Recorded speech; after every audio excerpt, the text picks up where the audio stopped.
Hi ನಮಸ್ಕಾರ ಸ್ನೇಹಿತರೆ, Renuka kitchen ಚಾನಲ್ಗೆ ಸ್ವಾಗತ. ನಾವು ಮಾಡ್ತೋ ರೆಸಿಪಿ ಬಂದ್ರಿ ಇವತ್ತು ಚಪಾತಿ ಮಾಡೋಣ ಬರ್ರಿ. ಫಸ್ಟ್ನೇಕ ಹಿಟ್ಟು ತೋರಿ, ಗೋಧಿ ಹಿಟ್ಟು, ಅದಕ್ಕೆ ಉಪ್ಪು ಹಾಕೋರಿ. ಉಪ್ಪು ಹಾಕ್ಕೊಂಡು ಚೆಂದಾಗ ಕಲಿಸ್ಕೊರಿ.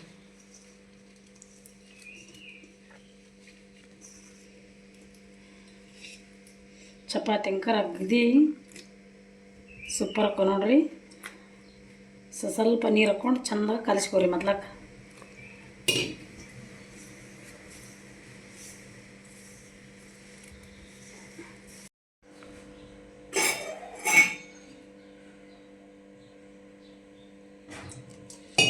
ನಾವು ಇಷ್ಟು ಚೆಂದಾಗಿ ಕಲಿಸ್ಕೊಡ್ತೀವಿ. ಅದನ್ನು ಹೆಂಗೆ ನೀವು ಮಾಡ್ತೀರಿ ಹೆಂಗೆ ಚಪಾತಿ ಸೂಪರ್ ಬರ್ತಾವೆ. ಚೆನ್ನಾಗಿ ಆಡ್ಕೊಂಡು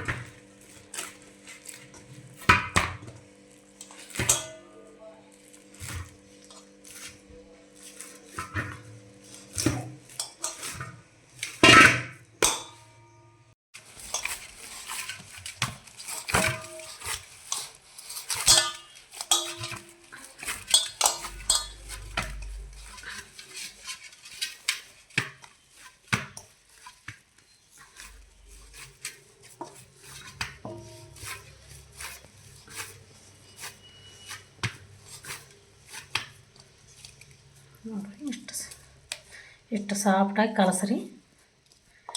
ಇದನ್ನು ಒಂದು 15-20 ನಿಮಿಷ ನೆನೆಯಾಕಿ ಬಿಡ್ರಿ. ಇದನ್ನು ಸ್ನೇಹಿತರೆ, ಚಪಾತಿ ಜೋಡಿ ಬದ್ನಿಕಾಯಿ ಪಲ್ಯ ಸೂಪರ್ ಕಾಂಬಿನೇಷನ್ ಆಗುತ್ತೆ ರೀ. ಬರ್ರಿ ಬದ್ನಿಕಾಯಿ ಪಲ್ಯ ಮಾಡೋಣ. ಇದಕ್ಕೆ ಸಣ್ಣ ಮೀಡಿಯಮ್ ಸೈಜ್ 4 ಈರುಳ್ಳಿ ತೊಗೊರಿ. ಈರುಳ್ಳಿ ತೊಗೊಂಡು ಹೆಚ್ಕೊಳ್ಳಿ. ಅಷ್ಟೇ ಸ್ವಲ್ಪ ನೀರು ಹಾಕೋರಿ. ನೀರಿನಾಗ ಒಂದಿಷ್ಟು ಉಪ್ಪು, ಸ್ವಲ್ಪ ಅರ್ಶಿಣ ಪುಡಿ ಹಾಕೋರಿ. ಅರ್ಶಿಣ ಪುಡಿ ಹಾಕಿ ಬದ್ನಿಕಾಯಿ ಪಲ್ಯ ಮಾಡೋ ವಿಧಾನ ರೀ. ನೋಡಿರಿ, ಫಸ್ಟ್ನಾಗ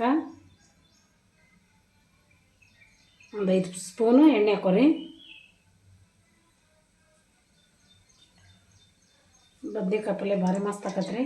ನಾವು ಹೇಳೋ ವಿಧಾನ ಮಾಡ್ಕೊರಿ. ಸಾಸಿವೆ ಹಾಕೋರಿ.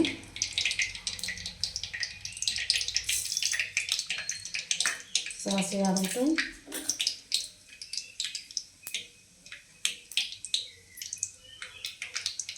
ಜೀರಿಗೆ ಹಾಕೋರಿ.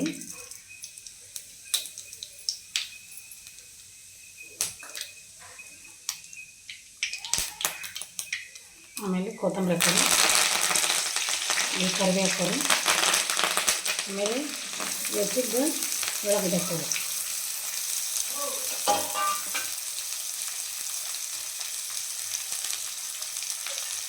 ಕೊಂಡು ಚೆನ್ನಾಗಿ ಮಿಕ್ಸ್ ಮಾಡಿ.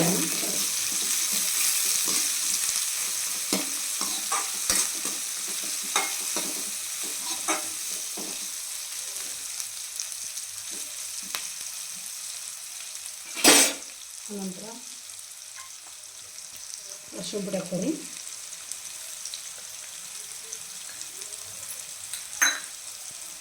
ಸ್ವಲ್ಪ ಮಸಾಲೆ ಪುಡಿ ಹಾಕೋರಿ.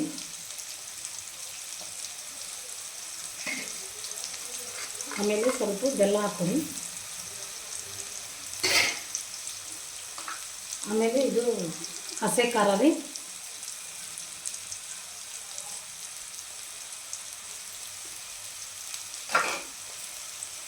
ಹಸೆ ಖಾರ ಹಾಕೊಂಡು ಚೆನ್ನಾಗಿ ಮಿಕ್ಸ್ ಮಾಡ್ಕೊಡಿ. ಇದನ್ನು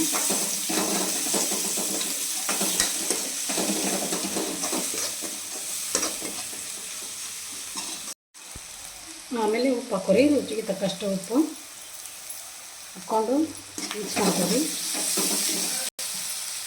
ಆಮೇಲಿಂದ ಸ್ವಲ್ಪ ಹುಣಸೆಹಣ್ಣು ಹಾಕಿರಿ.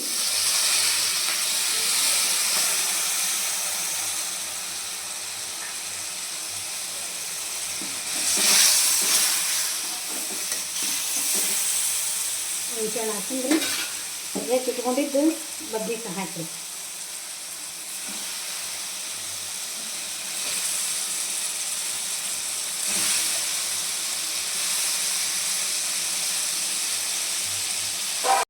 ಸ್ನೇಹಿತರೆ ನೋಡಿರಿ, ಎಷ್ಟು ನಾದಿಟ್ಟಿವಲ್ಲ ಅಷ್ಟು ಚಂದ ನಿಂದೈತಿ ಇದು.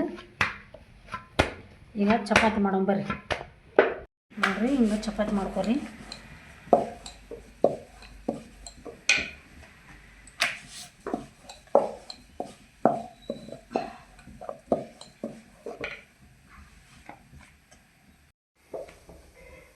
ಸ್ನೇಹಿತರೆ ನೋಡಿರಿ, ಚಪಾತಿ ಹಿಂಗೆ ಮಾಡ್ಕೊಂಡು ಹಿಂಗೆ ಹಾಕೋರಿ.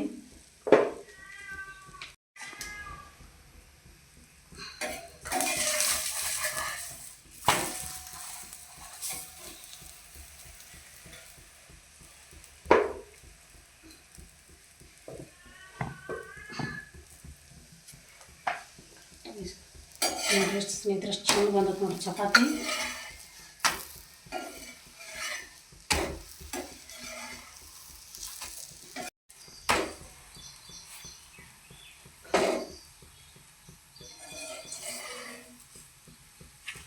ಎಷ್ಟು ಚೆನ್ನಾಗಿ ಬಂದ ನೋಡ್ರಿ ಚಪಾತಿ, ಎಷ್ಟು ಸಾಪಟಾಗ್ಯಾವ ನೋಡ್ರಿ.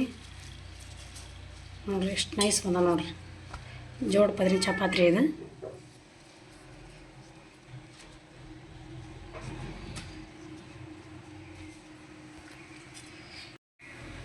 ನೋಡ್ರಿ ಸ್ನೇಹಿತರೆ, ಬಿಸಿ ಬಿಸಿ ಚಪಾತಿ ಬದ್ನಿಕಾಯಿ ಪಲ್ಯ ಸೂಪರಾಗಿ ಬಂದೈತ್ರಿ. ಮಾಡ್ಕೊರಿ, ತಿನ್ಕೋರಿ. ನೀವು ನಮ್ಮ ಚಾನಲ್ ಸಬ್ಸ್ಕ್ರೈಬ್ ಮಾಡಿರಿ.